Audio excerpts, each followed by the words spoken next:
Hello and welcome to the Era Education tutorials. अगर आप भी डीएसएसबी की तैयारी कर रहे हैं और आप भी अपने एग्ज़ाम को लेकर बहुत सीरियस हैं तो ये चैनल आपके लिए बिल्कुल सही है, क्योंकि हम DSSB previous year question paper की जो है सीरीज़ शुरू कर चुके हैं, जिससे आपको बहुत ज़्यादा फ़ायदा होने वाला है। क्योंकि प्रीवियस ईयर क्वेश्चन पेपर सबसे आसान तरीका होता है और सबसे अच्छा तरीका होता है एग्ज़ाम की तैयारी करने का। हम जो है हर क्वेश्चन को वो डीपली आपको समझाएंगे, ताकि उस फील्ड से और उस क्वेश्चन से रिलेटेड घुमा फिरा कर भी कोई क्वेश्चन आता है तो आप उसको आंसर कर सकें। तो आज हम पढ़ेंगे टीजीटी नेचुरल साइंस में जो है इंग्लिश किस तरह की आती है, इंग्लिश में किस तरह के क्वेश्चन पुटअप किए जाते हैं। तो चलिए लेक्चर स्टार्ट करते हैं। और लेक्चर स्टार्ट करने से पहले प्लीज़ चैनल को सब्सक्राइब कर दीजिए, क्योंकि हम बहुत ही मेहनत के साथ आपके लिए वीडियो बनाते हैं, तो एक छोटी सी गुरुदक्षिणा हमारे लिए ज़रूर। तो चलिए लेक्चर स्टार्ट करते हैं। हमारा पहला क्वेश्चन है इंग्लिश में कि हमें 80 और 82 में जो है अपोजिट वर्ड बताने हैं कि हमारा अपोजिट वर्ड क्या है। तो जेन्युइन का अपोजिट वर्ड होगा काउंटरफिट। वो कैसे? देखिए, जेन्युइन का मतलब होता है ऑथेंटिक, यानी कि असल चीज़, वास्तविक चीज़। और वास्तविक का जो अपोजिट होगा, यानी कि उल्टा मतलब जो होगा, वो होगा नकली चीज़ या जाली चीज़। तो काउंटरफिट का मतलब होता है नकली। ठीक है। तो और इंग्लिश को सॉल्व करने के लिए आपकी जो है वोकेबलरी बहुत अच्छी होनी चाहिए। अगर आपकी वोकेबलरी होगी तो आपको जो है अपना क्वेश्चन फाइंड आउट करने में ज़्यादा प्रॉब्लम नहीं होगी। जैसे कि यहाँ पर हमने जेन्युइन का हमें मीनिंग पता था, उसका फिर हमने पहले ही ऑप्शन पे काउंटरफिट का मीनिंग निकाला, तो वही हमारा अपोजिट आ गया। तो हमें ज़्यादा यहाँ पर टाइम वेस्ट करने की ज़रूरत नहीं पड़ेगी। तो चलिए अगले क्वेश्चन की तरफ बढ़ते हैं कि ग्रो का अपोजिट वर्ड क्या होता है। तो जर्मिनेट का मतलब भी ग्रो होना होता है। डिके, इसका मतलब होता है जो है डिक्रीज होना कोई चीज़। ग्रो यानी कि increase in size, value of amount. कोई भी चीज़ साइज या वैल्यू में जो इंक्रीज होती है या उसका वैल्यू इंक्रीज होता है, तो उसे बोलते हैं हम ग्रो होना। ठीक है। और ग्रो का अपोजिट होगा, वो होगा डिक्रीज होना, यानी कि किसी की वैल्यू कम होना। तो डिके यानी कि कोई चीज़ जो है माइनस में नीचे डिक्रीज होती है, तो वो डिके की फॉर्म में होती है। ठीक। हमारा अगला क्वेश्चन है कि 83 और 84 में जो है हमें मिस स्पेल्ड वर्ड को फाइंड आउट करना है।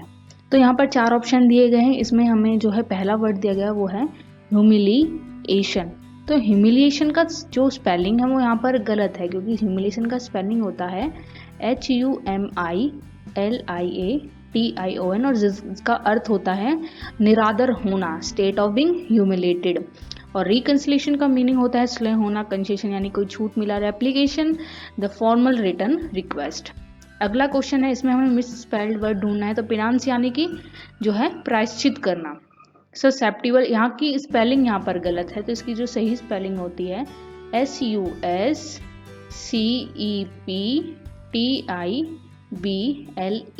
यानी कि सिर्फ यहाँ पर जो है एक वर्ड की मिस्टेक थी।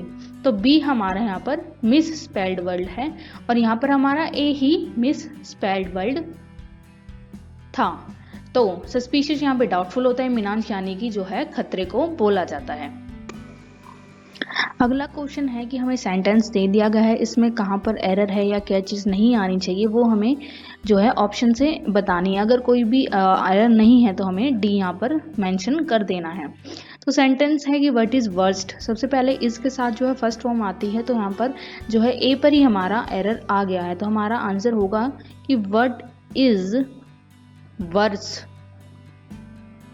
और बाकी का सेंटेंस हमारा सेम होगा कि what is worse, this distortion can not be corrected by either contact lens or glasses. यानी इसकी हमें सिर्फ एक वर्ड यहाँ पे रिप्लेस करेंगे तो ये सेंटेंस सही हो जाएगा। तो हमारा आंसर होगा ए, यानी कि हमारा जो ए ऑप्शन है या ए हमारा सेंटेंस है वो गलत है। अगला क्वेश्चन है कि the elegantly designed collection for ladies has an emphasis with style, variety and colour. तो ये जो सेंटेंस है वो बिल्कुल सही है, इसमें कुछ भी चेंज होने की ज़रूरत नहीं है। तो जो हम ये आंसर है वो यहाँ पर डी मार्क कर देंगे।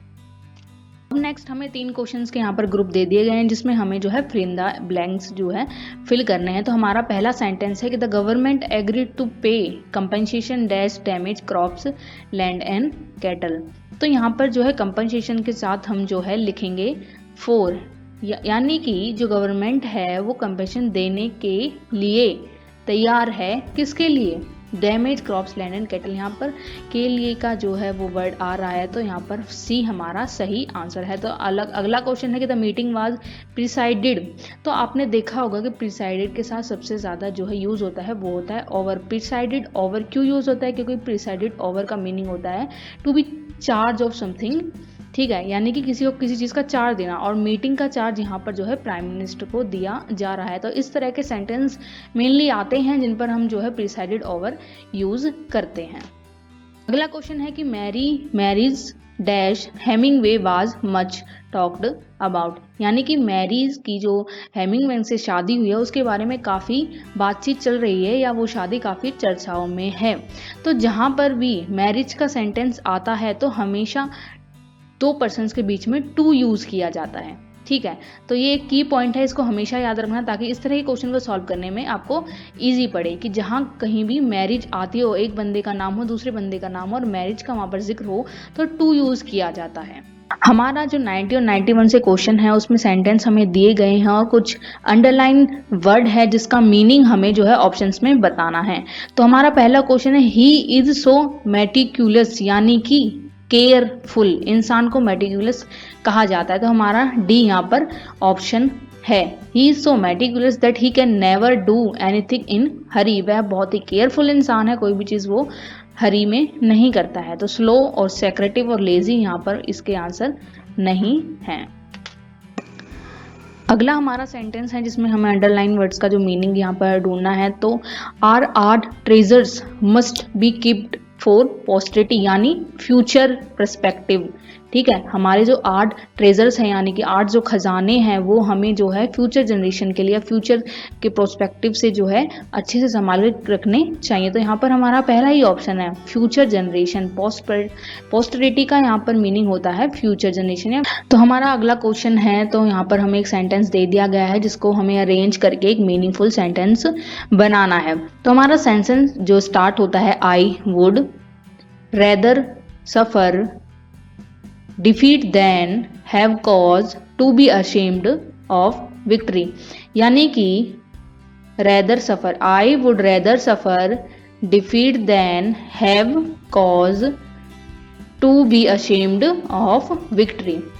Q P S R हमारा यहाँ पर सही आंसर, यानी कि ए हमारा यहाँ पर सही आंसर है। जैसे हमारा एक पास क्वेश्चन है जिसमें हमें रेंज करके एक मीनिंगफुल सेंटेंस हमें यहाँ पर बनाना है। तो क्वेश्चन है कि पीपल वो, पी यहाँ पर ऑप्शन है, P R terrible no way of taking there is, यहाँ पर कुछ ऐसा मीनिंग निकलेगा कि people who have no weakness, जिनकी कोई वीकनेस नहीं होती उनका एडवांटेज नहीं लिया जा सकता।